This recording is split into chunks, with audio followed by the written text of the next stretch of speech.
Okay, we're going to derive the quadratic formula by completing the square on a standard form quadratic. So here's our standard form.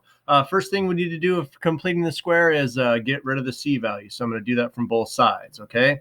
And now it's going to be ax squared plus bx equals the opposite of c. Now I told you to never complete the square if you have an a value. Well, we're breaking the rule because we have an a value. Our a value is a. So I have to get rid of it. No big deal. Divide it. Bad thing is when you divide it out, you have to divide every term by it.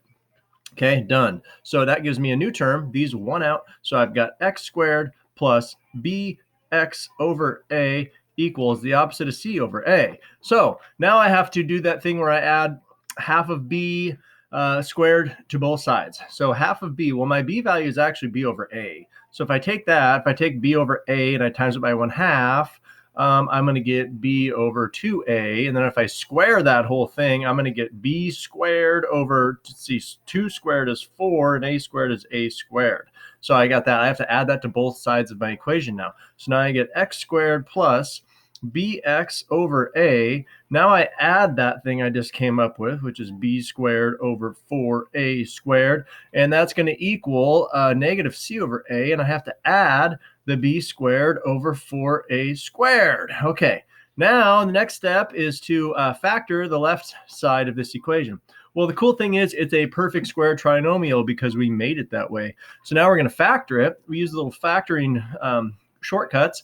I radical the first term, which is going to be x, and I radical the second term, which is going to be b over radical 4 is 2, radical a squared is a, and my b value is positive, so it's here, and I say quantity squared, and that's going to equal my negative c over a plus b squared over 4a squared.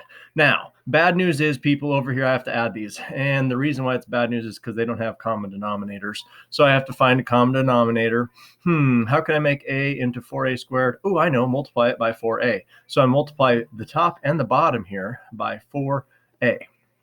Okay, and so down here I'm going to get my x plus b over 2a, and that's squared. And then over here, if I do this, 4a times negative c is negative 4ac, and 4a times a is 4a squared, and that's the common is here. So I'm just going to make this bigger and then put my plus b squared.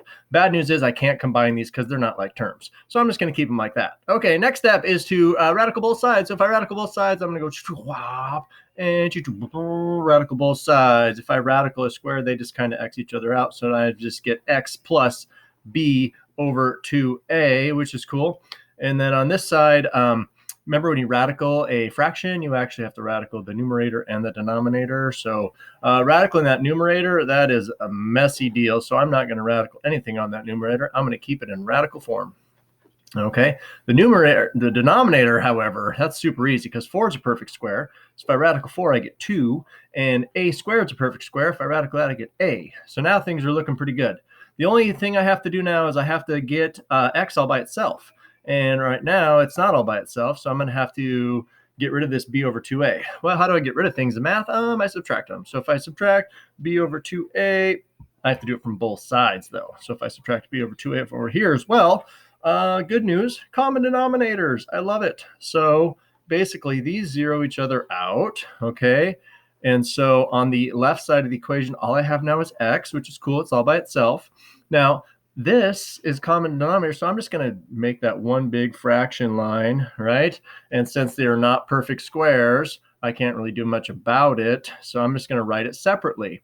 And I'm going to write the negative b before this monstrosity. So I'm going to say x equals the opposite of b plus or minus, because it's a radical, I'm going to do the negative 4ac plus b squared, and the whole son of a gun is above your 2a.